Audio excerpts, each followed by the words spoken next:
여러분 안녕하십니까? 소중한 일상으로 돌아가기 위한 우리들의 여정에 오늘 또 한 번 큰 발걸음을 내디뎠습니다. 어제 국내에서 처음으로 아스트라제네카 백신을 접종한 데 이어 오늘은 화이자 백신 접종이 시작됐습니다. 1호 접종자는 코로나 병동에서 의료 폐기물을 처리하는 미화원이었는데요. 접종 첫날 의료진들을 중심으로 300명이 무사히 접종을 마쳤습니다. 그럼 먼저 백신 접종 상황과 일정을 살펴보고 담당 기자를 이 자리에 불러서 궁금한 점들을 하나하나 짚어보겠습니다. 김정인 기자가 보도합니다. 오늘 오전 9시 화이자 백신의 국내 첫 접종도 시작됐습니다. 안녕하세요. 가장 먼저 팔을 내민 사람은 국립중앙의료원에서 일하는 정미경 씨. 코로나19 확진자 병동의 미화원인 그는 바이러스와 가장 가까운 곳에서 일하는 사람입니다. 첫 접종 상황을 지켜보던 정세균 국무총리가 말을 건넸습니다. 국민들 대부분이 빨리 접종해야 되겠다 그렇게 생각하시는데 일부에서는 조금 주저하시는 분들도 계신 것 같아요. 걱정 하나도 안 들 것 같아요. 하나도 안 아프고 생각보다 너무 편안하게 맞으니까 좋아요. 화이자 백신 접종 첫날 국립중앙의료원과 수도권 치료병원의 의료진과 종사자 300명이 접종을 마쳤습니다. 감염의 위험에 노출된 채로 바이러스와 싸우며 코로나19 최전선에서 환자들을 돌보는 이들입니다. 지난 1년간도 계속 코로나 환자를 중환자 간호를 맡아왔었는데 맞고 나서도 더 든든하달까? 든든한 마음으로 최선을 다해서 코로나 종식되는 날까지 최선을 다해서 중환자 간호하겠습니다. 항상 코로나 때문에 마음을 조금 졸이고 있었는데 백신을 맞음으로써 조금 걱정을 좀 덜 수 있어서 좋은 것 같습니다. 냉장 보관과 유통이 가능하고 경제적인 아스트라제네카 백신에 이어 예방 효과가 높은 화이자 백신의 접종까지 시작되면서 코로나19 바이러스에 대한 본격적인 반격이 시작됐습니다. MBC 뉴스 김정인입니다. 그런데 오늘 백신 접종 현장에서 대박 사건이라는 말이 나왔습니다. 원래 화이자 백신 한 병으로 맞을 수 있는 사람이 일반 주사기는 5명, 또 특수 주사기는 6명까지 가능한데요. 우리나라에선 최대 7명까지 맞을 수 있다는 겁니다. 비밀은 국내에서 개발한 특수 주사기와 우리 간호사들의 특별한 능력에 있다고 하는데요. 그 비밀을 김민찬 기자가 취재했습니다. 질병관리청이 백신 한 명당 접종 인원을 현장에서 한두 명 늘려도 된다고 밝혔습니다.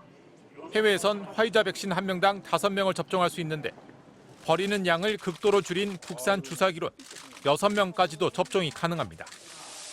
그런데 국산 주사기의 성능을 감안해 계산하면 병당 접종 인원을 한 명 더 늘려 최대 7명까지도 접종이 가능하다는 겁니다. 정기한 국립중앙의료원장은 이 내용을 오늘 화이자 백신 첫 접종 현장에 참석한 정세균 국무총리에게 전했습니다. 이거 대박 사건이 하나 터질 것 같아요. 그래요? 잘 나올 것 같습니다. 충분히 잘. 화이자 백신 한 병에 희석용 식염수를 섞으면 2.25ml가 됩니다. 1회당 0.3ml를 정확하게 접종한다면 7명이 받을 수 있다는 계산입니다. 한 병에 5ml 좀 넘는 용량의 아스트라제네카 백신도 1인당 0.5ml씩 접종하는데 이런 식이라면 최대 2명에게 더 사용할 수 있다는 겁니다. 하지만 이 계산대로 되려면 의료진이 백신 원액을 극도로 정밀하게 주사기에 담을 수 있어야 한다는 조건이 전제돼야 합니다. 그래서 7회분까지 가능하다 아니다라는 것은 일률적으로 말씀드리기는 어렵고요. 현장에서 숙련된 간호사가 어느 정도 사용하느냐에 따라 달라질 수 있다라는 점. 정부는 정해진 1회 접종량은 반드시 지켜야 하고 병에 남은 백신을 모아서 접종하는 것은 절대 금지라고 강조했습니다. 화이자 백신 접종을 시작한 국립중앙의료원 측은 한 병당 접종 인원을 실제로 한두 명 더 늘릴 수 있는지 검증해 볼 것이라고 밝혔습니다.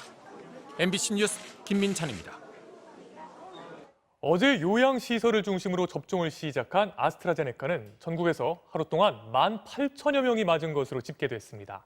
당초 방역당국의 예상보다 3배 이상 많은 수치입니다. 접종이 예상보다 빠르고 순조롭게 진행되고 있다는 뜻일 텐데요. 언제쯤 집단 면역에 이를 수 있을까요? 박진주 기자가 취재했습니다.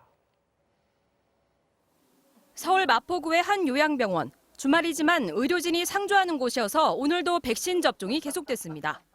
이제 한 바이럴 까면은 바로 맞춰야 되잖아요. 10명이 세팅이 되면 미리 예약해서 딱딱 시간 맞춰서 맞추고 있습니다. 경기도의 다른 요양병원에서는 어제부터 오늘까지 접종 대상자 70명 모두가 접종을 마쳤습니다. 이제 오전에 20명, 오후에 10명 해서 2번에 걸쳐서 오늘도 맞을 거고요. 환자분들은 이상 반응은 지금 들어온 거는 하나도 없어요.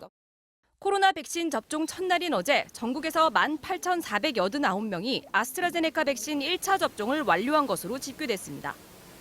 요양병원에서 13,929명, 요양시설에서 4,548명이 백신을 맞아 전체 접종 대상 100명 중 6명이 접종을 마쳤습니다. 5,200여 명이 접종할 거라던 방역당국의 어제 예상보다 3배 이상 많은 수치입니다.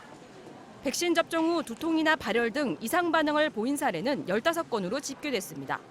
이들 모두는 예방접종 후에 흔하게 나타날 수 있는 두통, 쇠약감, 발열, 오심, 구토 등 경증 사례였을 뿐입니다. 방역당국은 그러나 백신 접종 이후에도 거리 두기 등 방역 수칙을 계속 지켜야 빠른 시일 내에 집단 면역을 달성할 수 있다고 강조했습니다. MBC 뉴스 박진주입니다. 금고 이상의 형을 받으면 의사 면허를 취소하는 내용의 의료법 개정안이 어제 국회에서 통과되지 못했는데요. 변호사, 사회복지사, 공인중개사, 아파트 동대표도 해당되는 조항이 의사들만 예외인 겁니다. 작년 의사 국시 재시험 허용 때와 마찬가지로 여야 정치권이 또 의사는 예외라는 특별 대우를 해주려는 건 아닌지 우려가 커지고 있습니다. 이기주 기자가 보도합니다. 의료법 개정안처럼 금고 이상의 형을 받으면 자격이 박탈되는 직종은 변호사, 노무사, 감정평가사, 변리사 등의 전문직은 물론 공인중개사 등 사회서비스 직종들까지 광범위합니다. 사회서비스, 사람을 대상으로 하는 보육교사나 또 사회복지사 등도 같은 지금 현재 처벌 규정으로 규정이 되어 있습니다. 하지만 법안에 반대한 의사협회와 국민의힘은 의사는 그들과 다르다고 주장합니다. 이런 직종들은 윤리성, 공정성이 중요해서 범죄를 저지르면 결격 사유지만 의사는 그렇지 않다는 겁니다. 변호사나 이런 법을 부담하는 이런 직무 영역과 다르다라고 의사의 면허를 취소한다? 이거는 좀 과잉 금지 원칙에 위반되는. 이런 논리에 이재명 경기지사는 심지어 아파트 동대표에도 공무원에도 적용되는 기준이 의사에게는 과잉 처벌이냐며 옹색하기 그지없다고 비판했습니다. 그 옹색한 야당의 논리를 생각보다 강력했다며 법안 처리를 유보해준 여당에도 비판이 이어졌습니다. 정의당은 의사단체의 협박에 민주당도 뒷걸음질 치는 게 아니냐고 의심했습니다.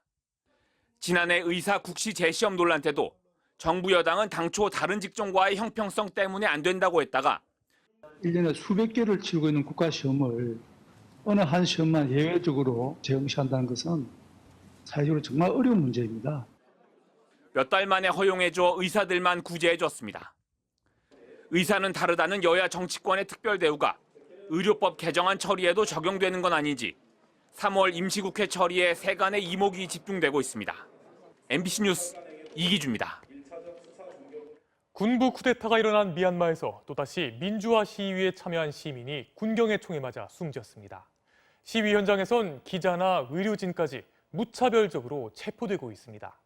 내일은 대규모 총파업이 예고돼 있는데요.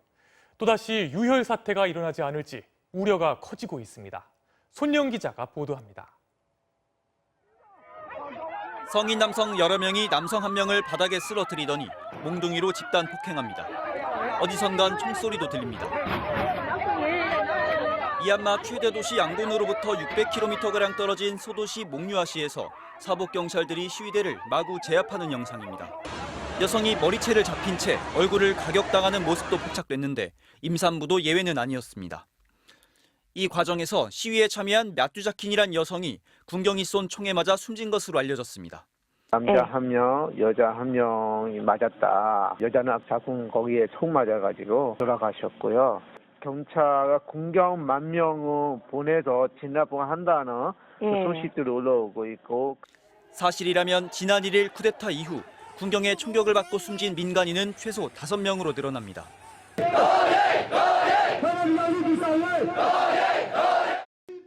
양곤에서도 대규모 시위가 이어졌습니다. 군경은 최루탄과 성광 수류탄, 고무탄, 물대포까지 동원해 강경 대응했습니다. 공중을 향해 경고 사격을 하고 총에는 칼을 장착해 시위대를 진압했습니다. 시위대뿐 아니라 현장 상황을 중계하던 기자와 시위대를 치료하던 의료진 등 지금까지 700명 이상이 체포된 것으로 전해졌습니다.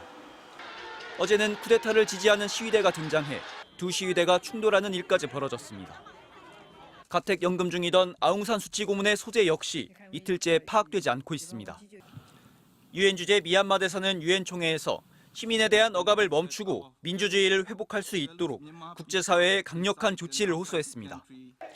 내일은 홍콩과 태국 등에서도 쿠데타에 항의하는 대규모 총파업이 예고돼 있어 더 큰 충돌이 우려됩니다. MBC 뉴스 손령입니다.